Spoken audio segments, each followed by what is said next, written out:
Big vibes, stay blessed. So this is your boy blkfinesse. We are back once again. It's been a while since I did these reactions, y'all. Like I said, I've been doing Madden and stuff, so I've been trying to do this content for Madden.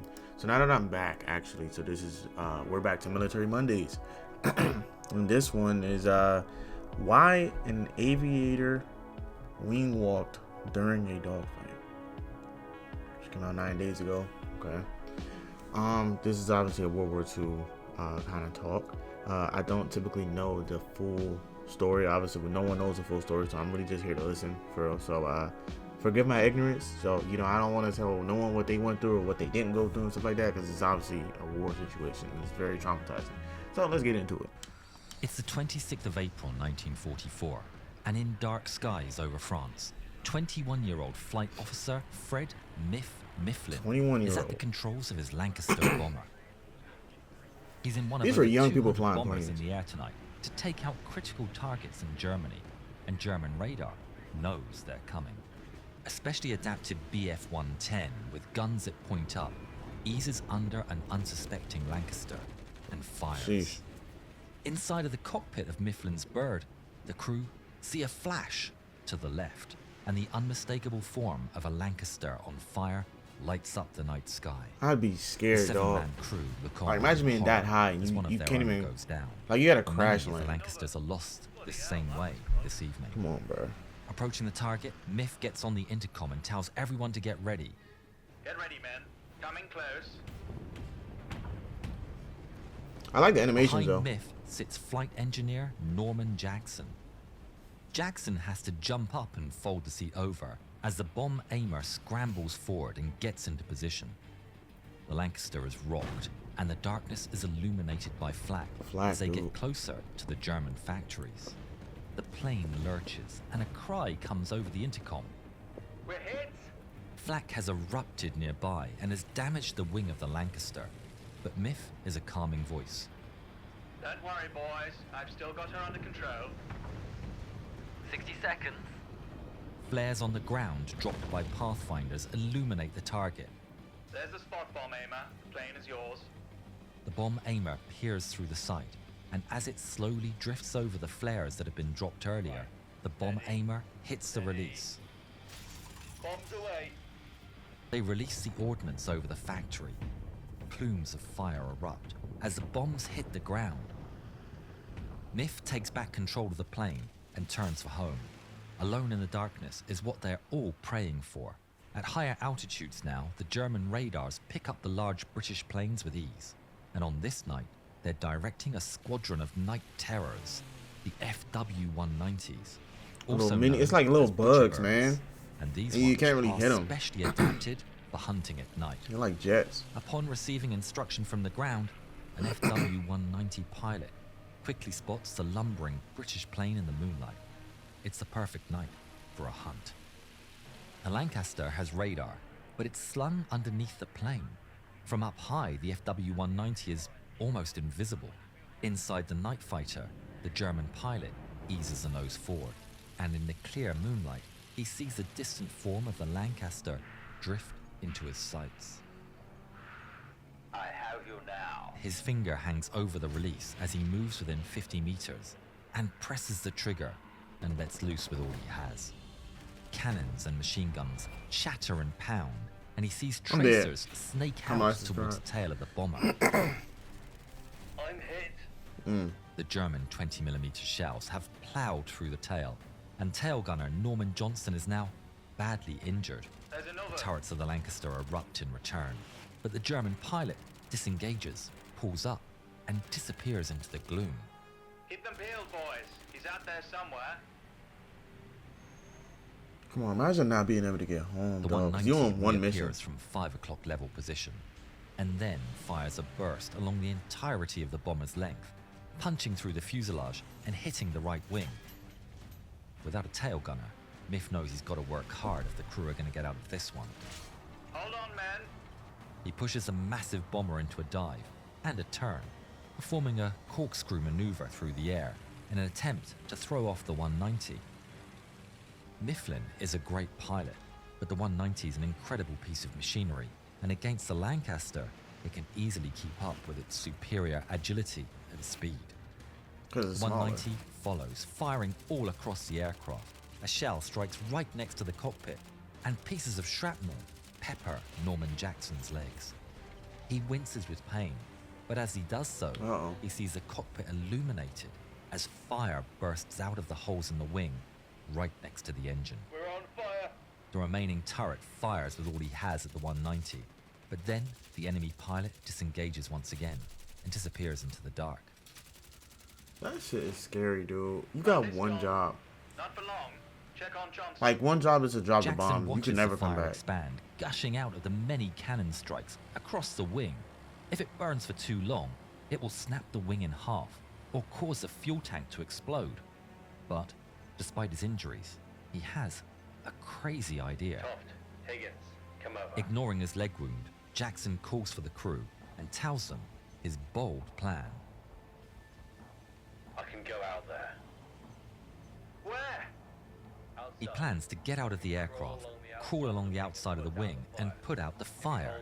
But they just need to hold on to him by his parachute, he says. The men are stunned. Hold on but to him by his Jackson's dead parachute. serious. Wow. Wouldn't you get pulled out of Jackson there? considers his position. He calmly prepares as he explains, I may be able to put the fire out. If I do, you should be able to drag me back in. And if I don't, and I get blown over the wing, then just beat the parachute out best you can. What do you think, Miff? Mifflin is completely shocked, but Jackson is already shrugging off his injuries and unfurling his parachute. Without time to think it over, the bomb aimer and navigator take hold of the parachute lines, and Jackson steps up to the hatch. Ready? Ready. The hatch is removed, and cold wind immediately blasts the men. The deafening whoosh is filling the bomber. Mifflin takes the speed down as much as he dare, but they're still going 180 miles an hour at 18,000 feet. Yeah, high end pass. Undeterred, Jackson slides himself out into the freezing stream of wind. Are you ready to dive into the unknown to help your team win? Get into epic naval battles with World of Warships Legends. Nice. Get your money, dog. Slamming into his body, and he's buffeted about. He's carrying an escape axe, and he rolls and pierces the back of the axe through the aircraft's skin for support as he fully emerges from the crew compartment, hanging on for dear life. The crew slowly That's feed the out amount the of crazy parachute as stories you can Jackson happen. stretches down for the wing, the fire illuminating the path. With a colossal effort, he makes his way to the leading edge of the wing. He grabs onto the wing's leading edge and shuffles over towards the fire by hand and axe. Fueled by adrenaline, he gets up close to the fire. One-handed, he takes out the extinguisher as the heat of the steel he's hanging onto bleeds through his glove. He takes the extinguisher, shoves the nozzle through the cannon strike, and squeezes the handle. The inside of the wing is filled with extinguisher powder, and amazingly, the flames start to subside. He's doing it. It's working. The heat is burning his hands, but he keeps at it, and miraculously, bit by bit, the flames recede until they're completely extinguished. The flames are out. He can hardly believe it. He's going to get back home and see his family. Just a few hours prior to this mission, he was told that his wife had given birth to a son.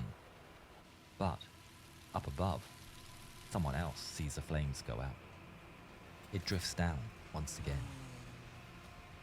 The FW-190 pilot lets loose another volley of fire that finds its mark on Jackson's leg and right shoulder. He shouts in pain into his mask, just as the fuel tank underneath him is cracked open. Fuel spills out into the night air, and then a ball of flame bursts all around him. Nah, He bro. falls off, and his body is swinging around now in the airstream. Within the plane, the crew feel his weight as the parachute lines tense up in their hands. It's gone from the wing. We'll never get it back now. We've got to let him go. They feed out the parachute and release Jackson. And the parachute is sucked out into the night air and set alight by the fireball. The Lancaster groans and lurches, rapidly losing altitude. Mifflin grips on the controls, keeping the plane straight and level for as long as he dare. But she's critically hit. It's the fact that He these manages fools to is get the following Lancaster him. to a safer height and gets on the intercom. Dropping below 7,000. Get out of here. The crew rush for the escape hatch. Johnson won't survive the jump, Smith. I hear you, Smith. Bail out. At the rear of the plane, Smith is forced to abandon the critically wounded tail gunner and joins the rest of the crew as they jump out into the night. They freefall for a moment until their parachutes blossom. In the distance, their flaming Lancaster loses control moments after they jump. Mifflin can't abandon the tail gunner, Norman Johnson. They're close friends. Johnson's injuries are too severe to survive a jump, and Mifflin takes the decision to try and crash land the plane. Norman, I'm landing the plane. You hear me? I hear you, Miff. I'm here, and we're going to crash land. Yeah. You hear me? Okay. Okay. Wow, the brotherhood That is plan insane. was not to succeed, and both men lost their lives. Oh, A flaming parachute damn. wheels and flaps in the night sky, with Norman Jackson attached. Incredibly, he's still alive. The ground approaching rapidly until Jackson hits the ground hard. Smoke is still coming from his charred flight suit. He's in terrible pain, but he's alive. Bushes broke his fall, but even so, the impact was so hard, it's broken both of his ankles. His hands are badly burned, his legs are covered in wounds, and he has a bullet in his shoulder. Help! He's in desperate need of medical attention. He won't make the night without it. He sees a farmhouse. Harnessing all his remaining strength, Jackson crawls towards it on his elbows and knees. Somebody sees him. Had to. Shortly after, he was taken prisoner and sent to a German POW camp, which featured a large hospital run by captured Allied medical staff. Go ahead. Jackson would end up making a full recovery. The 5 survivors of his stricken Lancaster stayed in camp until liberated in 1945. Jackson finally got to go home and meet his son, who was born on the night of this mission. Later that year, he was awarded the Victoria Cross for his actions on this okay. mission. So when the war ended, Upon like hearing the news, his immediate not too long reaction after? was, "What the hell for?" Norman Cyril Jackson passed away peacefully on the 26th of March, 1994. It's hard enough doing these missions at night, but the Americans are doing them is that a during the graduation music? day. I know. Did you hear that story where only one B-17 came home? Yes, I did. You can see the whole story here. Nice. Hey, Yarnhub is dope, dog.